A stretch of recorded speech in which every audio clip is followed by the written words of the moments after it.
This is not going to be a video about turning this beautiful cookie into a table.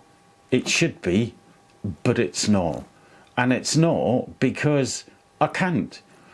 I don't have the facilities to do it as yet. So instead, this is going to be a video about preparing my workshop to allow me to turn this cookie into a table.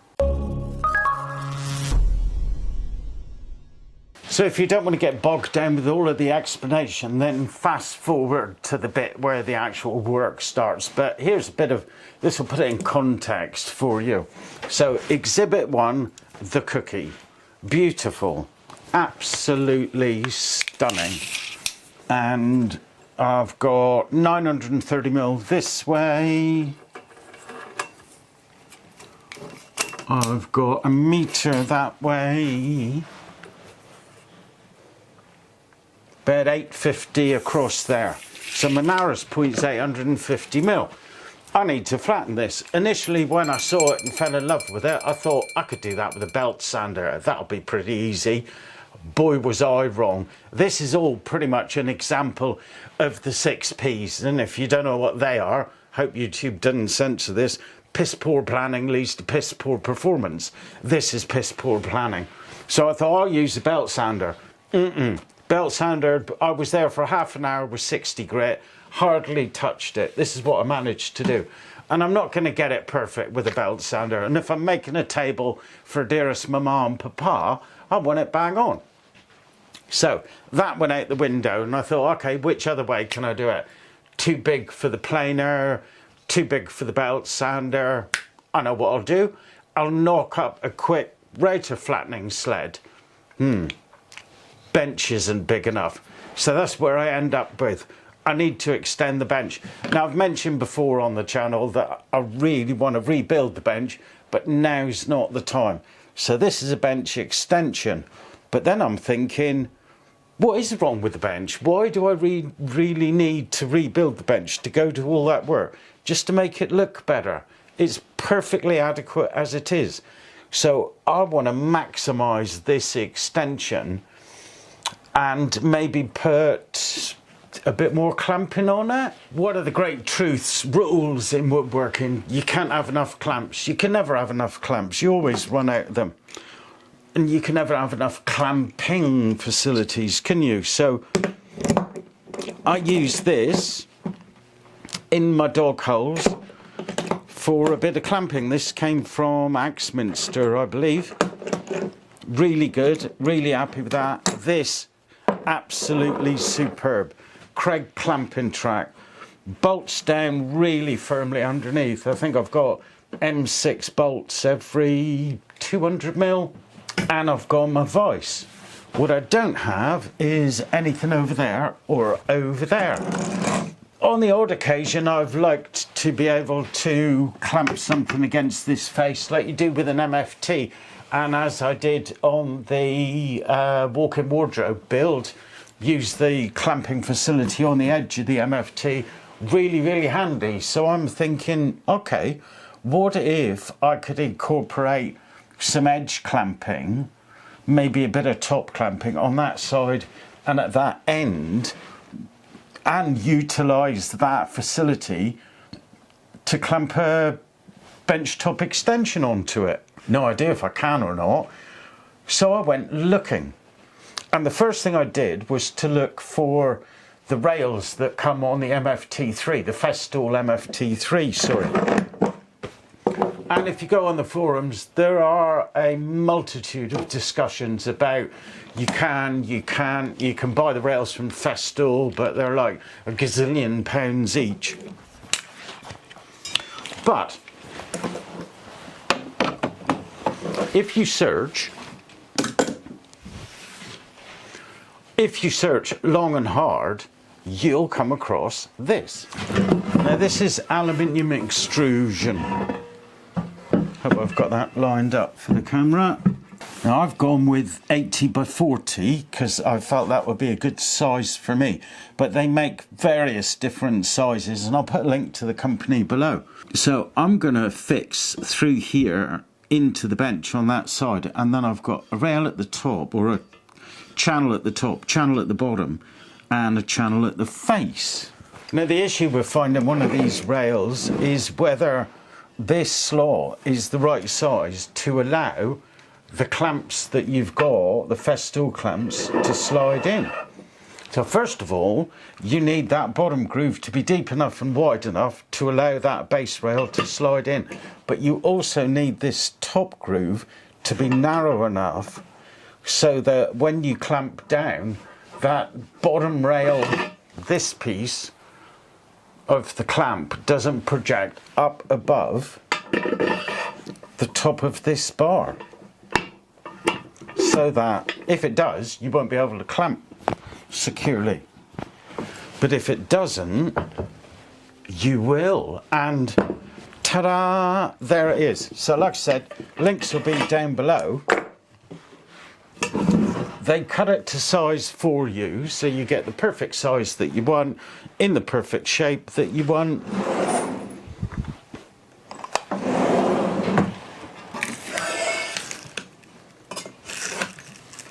And job should be a bobby.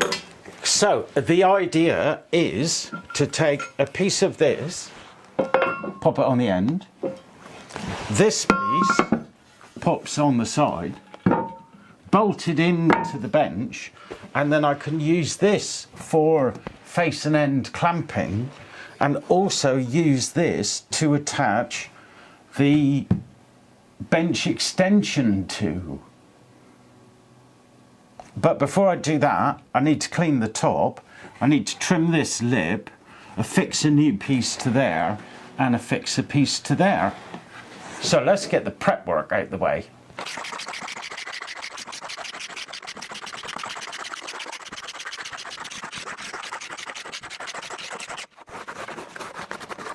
So with the worst of the glue gone, I can now spend a little quality time with my belt sander.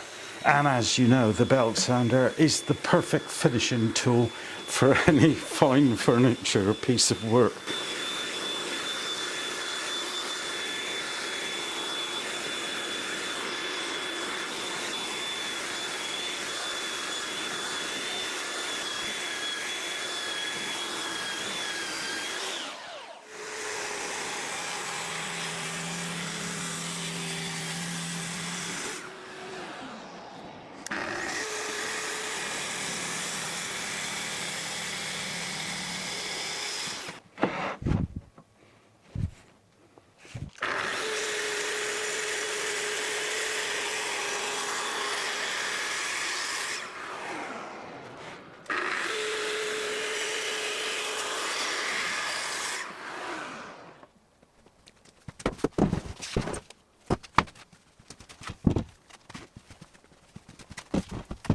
Oak, not for this job. Beech for this job.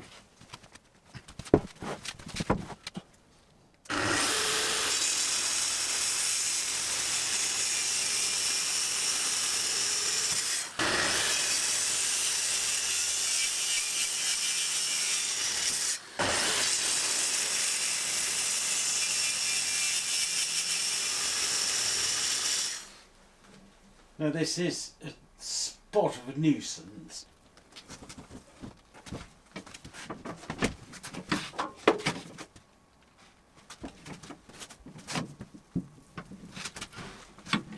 Not exactly a hardship, I know, but...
So that's all the prep work done. And now on to the actual fitting, the extending of. So my little short blank that I mentioned earlier to allow me to secure this to the bench nice and easily. Nice beautiful flat surface. I've trimmed one end so I've got it level there. Now I've made a small boo-boo. Remember earlier I said you can have this cut to any size. Well, I really quickly measured the bench at 1500mm. It's actually 1496. So I'm going to cut this new piece to 1500mm. So it's exactly the same size as this.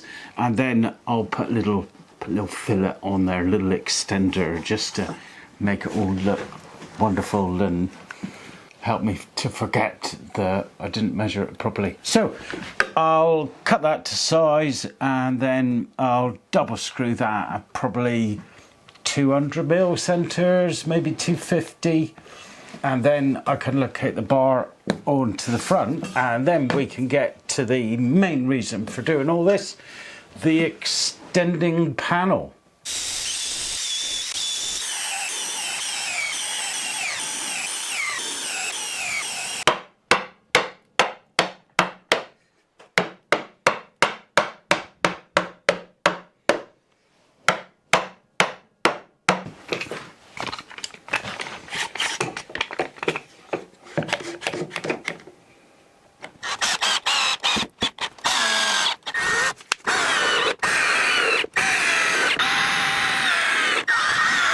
I'm going to use a center punch just to make sure the drill doesn't spin around on the aluminium.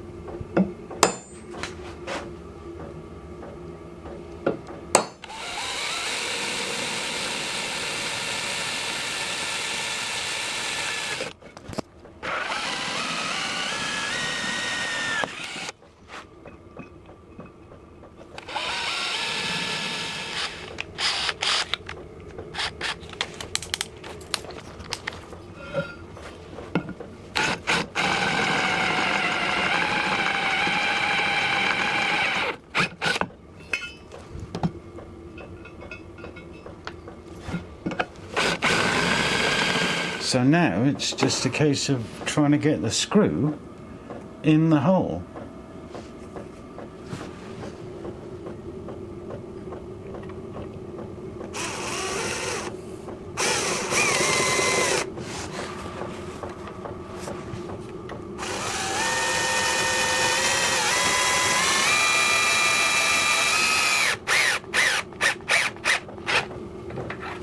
Okay, well, that one was pretty easy because I can see the end.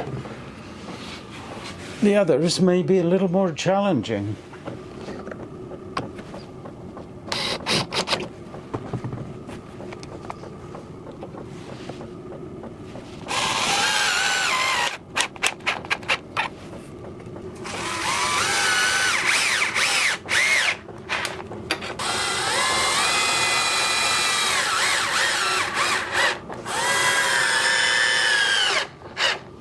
Excellent.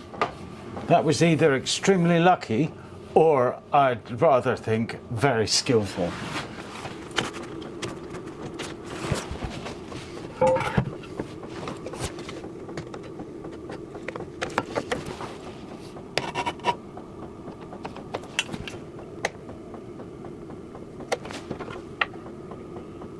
Beautiful. Not quite so beautiful.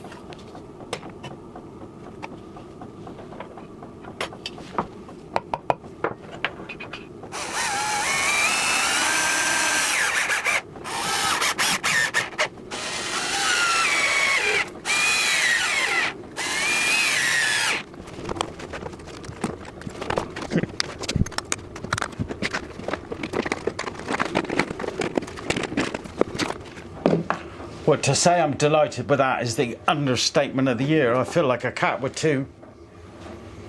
Anyway, moving on. So I got full length top clamping, face clamping, absolutely superb. Chuffed to bits. However, this is ugly and I need to do something about that.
So now it's time for the main event, to fit the extension piece to the rail. And for that, I've bought these. These are little slider plates that I found on their website after a bit of hunting around and a call to customer support. And they were really, really helpful. And this is what we came up with, a little slider plate that will slide in that channel, and I can screw onto the edge of the board. So I'll start by cutting the extension piece to length.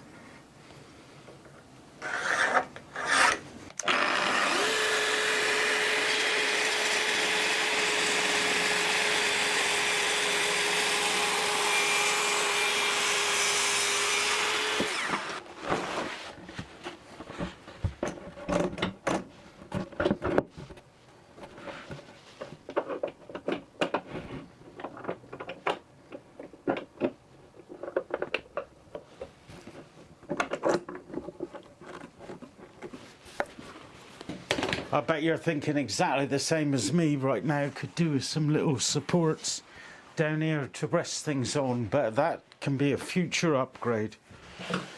So I've calculated that the holes for these sliders need to be 20mm from the top. So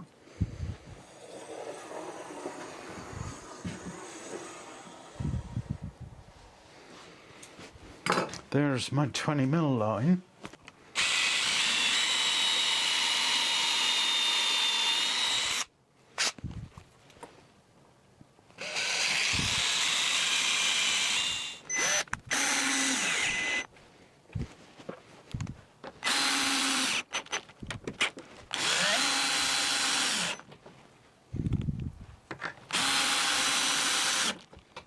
Okay, well, it's shit or bust time, and as I approach doing this, the one thing I've just realised that I never calculated or even realised is this is a sizable bit of wood and it's quite heavy, and these are precision sliders, so if I've got them a little bit out, this won't slide in. But also, can I pick this up and line it up with this?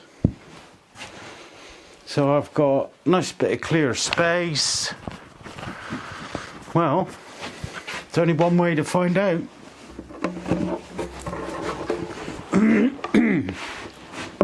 Okay, not too bad for weight. First one's a little fiddly.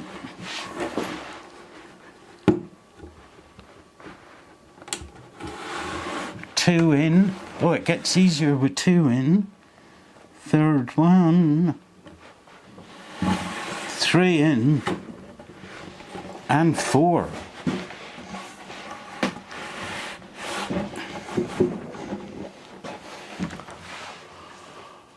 Oh, look at the size of that.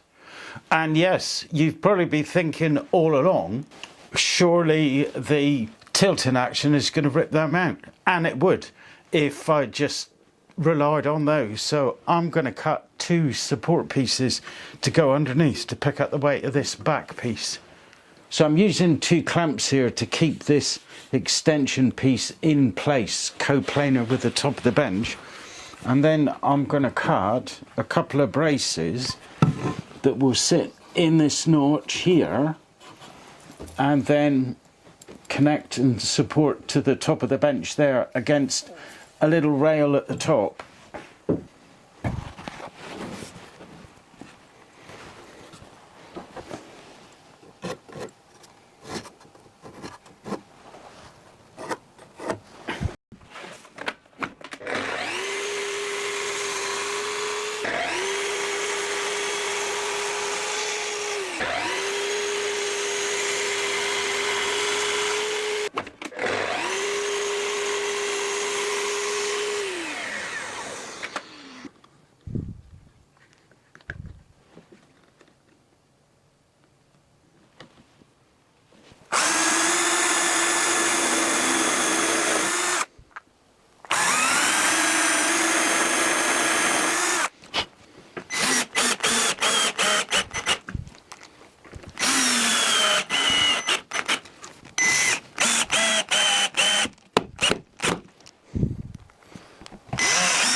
So that's it, I'm done.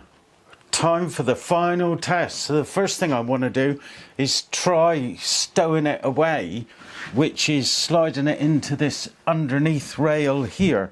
The idea being that it's not just another something to clutter up the workshop, which, let's be honest, is cluttered enough as it is.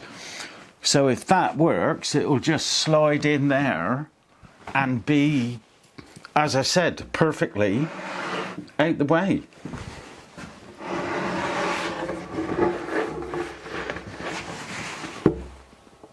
First one's a bit of a jobby to line up, but that's gone in. Second one, and now it's caught and slides like a witch's sliding thing. Look at that. Hoo-hoo. Happy smiley boy or what? Chuffed. Nicely out the way. Actually finishes the bench off rather nice, doesn't it? Might want to put a little stop there behind it just to stop it wobbling. So that's it in its stowed position. Now let's put it up as if I'm going to use it. Get my veneer press out or make my router sled.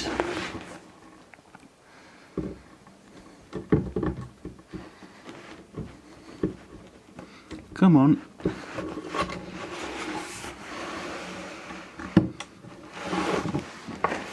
Once the first two catch, the rest slide in lovely. And then take one of my support pieces. That slides in there. Get my other support piece. That slides in there.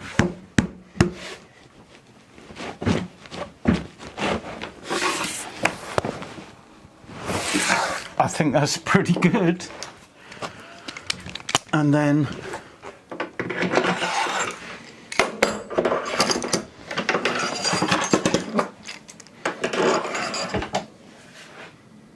how cool is that? To say I'm really happy with that is the understatement of the year. That is superb, chuffed to bits, extra wide bench. Like I say, I can get my veneer press out and I've got complete support for it. I can make my router flattening sled, which will be coming up soon. Extra support for when I'm having a planing day. Chuffed to bits. So links for everything that I've used will be down in the description below if you want to have a go and extend your bench. Give it a try. Hope you enjoyed the video. Thanks so much for watching and see you next time. Ta-ra.